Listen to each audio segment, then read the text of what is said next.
don't know I am attracted towards male or a female. ये video bisexuals के लिए नहीं है। जिनको पता है कि वो दोनों जेंडर्स को लाइक करते हैं, ये वीडियो उनके लिए नहीं है।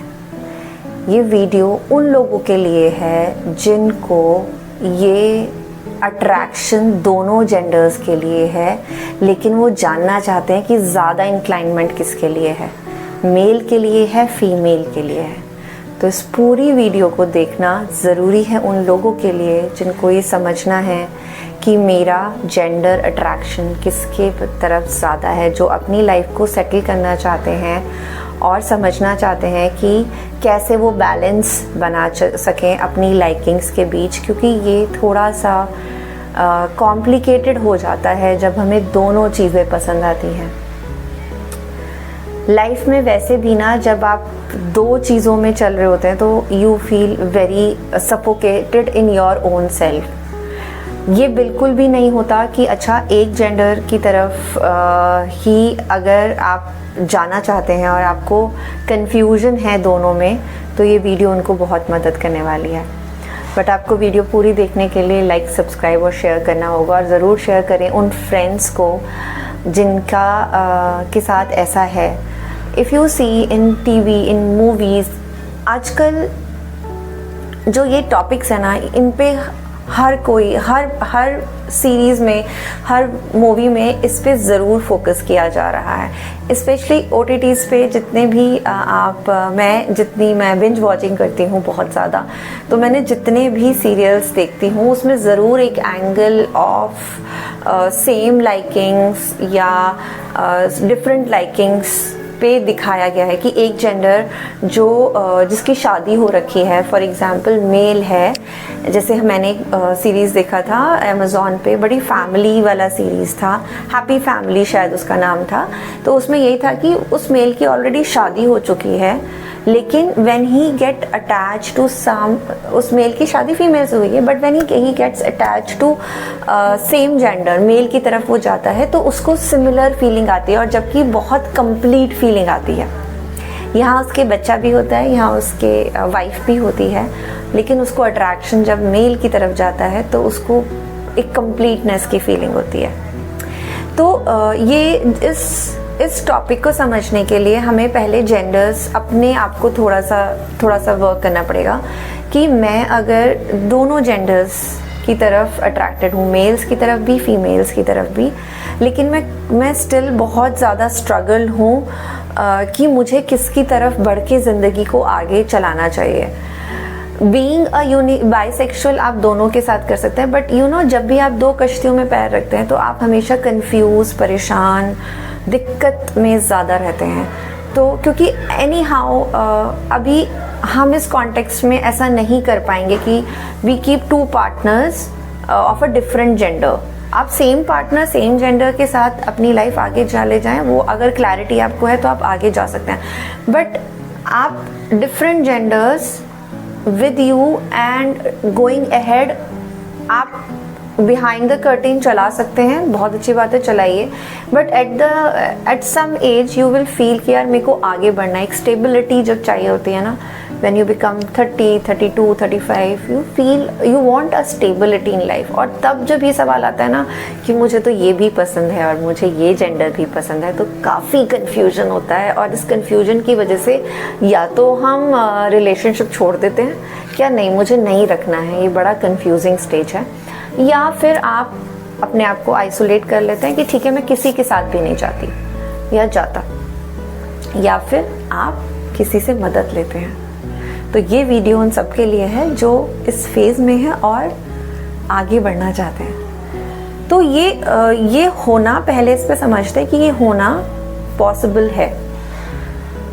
It's very very normal act कि हमें एक साथ दो लोग डिफरेंट जेंडर्स पसंद आ सके। जैसे हमें एक बार में दो डिफरेंट चीज़ें मार्केट में पसंद आ जाती, फिर भी चूज़, अगर हम अफोर्ड कर सकते तो हम दोनों भी लेते हैं, लेकिन अगर हम अफोर्ड नहीं कर सकते, which in life, in real life we can not afford, तो हम एक के साथ बढ़ते हैं। तो पहले समझना होगा कि ये एक नॉर्मल सिचुएशन है। आप जो सोच रहे हैं इसमें कोई गलत बात नहीं है, आप डिफरेंट नहीं हैं, आप डिफ़िकल्ट भी नहीं हैं।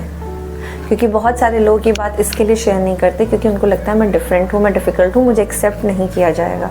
तो पहले आपको इस चीज़ को, अपने आप को इससे बाहर लाना होगा कि ये नॉर्मल है, ये हो सकता है।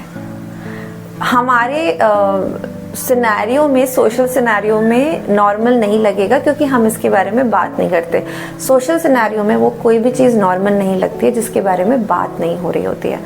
तो बट आप अगर खुद से ये बात नॉर्मलाइजली फील करने लगेंगे तो आपको इसमें ईज होगा। आप ईज पे रहिए कि okay, it's okay, this is a situation but I want to go ahead. तो मुझे अब अपने पे लिए कुछ सोचना होगा क्योंकि ये बायोलॉजिकल चीज़ें हैं, ये हार्मोनल चीज़ें हैं। You can not stop them. If you stop them they will disturb you बहुत ज़्यादा। Recently I was talking to someone जहाँ पे ये सिचुएशन थी and I can see the stuckness, I can see the barriers the person carry within self। और मैंने जब उससे बात की और बोला कि देखो ये ईज पे रहो, इस कोई बात नहीं, अगर ऐसा हो भी रहा है तो ठीक है, हम इस पे काम कर सकते हैं। Because that person wants to go ahead, आगे बढ़ना चाहता है ना। तो वो पहली चीज होती है कि आप ईज पे रहें। सेकेंड इज करेजियस एक्शन थोड़ा लेना पड़ता है। Take a help, talk to someone who knows about it, who will not judge you, who will take this as an situation, जैसे मैं नॉर्मली आपको कह रही हूँ, वो ऐसे इसको ले पाए, समझ पाए। क्योंकि ऐसा होता है कि जब हम नॉन जजमेंटल अप्रोच से मतलब खुद, जब सामने वाले की नॉन जजमेंटल अप्रोच होती है तो आपके लिए कहना, शेयर करना ज़्यादा आसान हो जाता है। और यहाँ पे क्या होता है कि देखिए, आप जब कह रहे होते हैं तो आपको भी बहुत सारा करेज चाहिए होगा, तो वो करेज आपको लाना है, सुनने वाला शायद आपको मदद कर सके। थर्ड इम्पॉर्टेंट चीज़ इज़, अगर आपने डिसाइड कर लिया है कि आप इसको हैंडल करना चाहते हैं सिचुएशन को, क्योंकि ये प्रॉब्लम नहीं है तो हम सॉल्व नहीं कर सकते, बट एक सिचुएशन है जिससे आप क्लियर होना चाहते हैं। हमें नहीं पता क्लियर होने के बाद आप बोथ के साथ जा रहे हैं या सिंगल के साथ जा रहे हैं, वो केस टू केस वेरी करेगा। बट अगर आपने मान लिया है कि आप इसे हैंडल करना चाहते हैं तो प्लीज़ बाहर से मदद लीजिए। आप अकेले इसे हैंडल नहीं कर पाएंगे और कई चीज़ें लाइफ में अकेले हैंडल नहीं भी करनी चाहिए। It's okay to take support from outside, क्योंकि वो मदद करेंगे आपको जानने में कुछ स्टेप्स से, कुछ प्रोसेस से कि आपका इंक्लाइनमेंट किधर ज़्यादा है। हो सकता है आप कंफ्यूजन स्टेज में हैं कि मुझे तो आदमी भी इस बारे में अच्छे लगते हैं और फीमेल्स मुझे इसलिए अच्छे लगते हैं, but that person will help you, that will know your patterns, know your ways, know your incidences, जहाँ पे वो मदद कर सकते हैं कि आप इस रास्ते पे जा सकते हैं, है ना।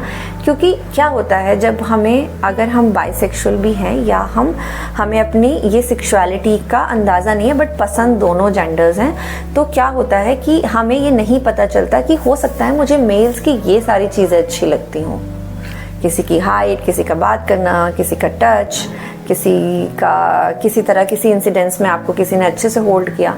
और ऐसा ही फीमेल में अगर आप दूसरे जेंडर की तरफ भी इंक्लाइनमेंट है कि उसका कुछ चीज़ें अच्छी लगती हूँ, बट इससे निकलने के लिए, इसको हैंडल करने के लिए ये सारी सिचुएशंस जानने ज़रूरी हैं, इनको कहना ज़रूरी है, इनके साथ आपको ईज़ होना ज़रूरी है, इसके लिए आपको सपोर्ट लेना ज़रूरी है।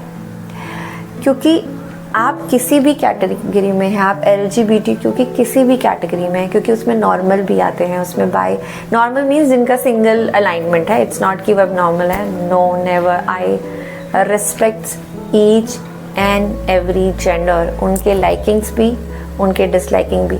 बट अगर आप किसी भी कैटेगरी में आते हैं और आप जहाँ पे आपको दिक्कत हो रही है ना इसकी वजह से, तो इसको हैंडल करने की ज़रूरत है। क्योंकि anyhow you want stability in your life and there are ways, stability नहीं होगी ना तो आप सिर्फ आने वाले कल को जी लेंगे, फिर जी लेंगे, फिर जी लेंगे, फिर जी लेंगे, फिर जी लेंगे, फिर जी लेंगे, लेकिन ठहराव नहीं ला पाएंगे रिलेशन अपने साथ, अपने इस रिलेशनशिप जोन में ठहराव नहीं ला पाएंगे। तो इसको बनाने के लिए आप पहले ईज पे आइए, बात कीजिए और सपोर्ट लीजिए एंड आप जैसे हैं अपने आप को वैसे एक्सेप्ट कीजिए। आप जैसे हैं वो बहुत खूबसूरत हैं। ये हर एक जो जेंडर कैटेगरी है LGBTQ, ये सब लोग बहुत प्यारे हैं। इन सबको बस एक स्ट्रगल जो है उस स्ट्रगल से बाहर निकल के बहुत लाइफ ब्यूटीफुल दिखती है। तो अपने आप को होल्ड मत कीजिए, थोड़ा सा एक्शन लीजिए। इस वीडियो को पूरा सुनिए और ज़रूरत पड़े तो बार बार सुनिए, और आपका मन हो और आपको लगता है कि आपकी मदद हो सकती है तो मुझसे बात कीजिए।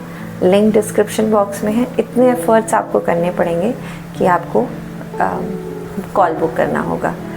So thank you so much for watching this video, and thank you so much people whomsoever is talking to me, because आप जो मुझसे बात करते हैं मैं अपने लोगों तक वो ही लेके जाना चाहती हूँ, क्योंकि आपका प्रॉब्लम बहुत सारे लोगों से एसोसिएटेड है।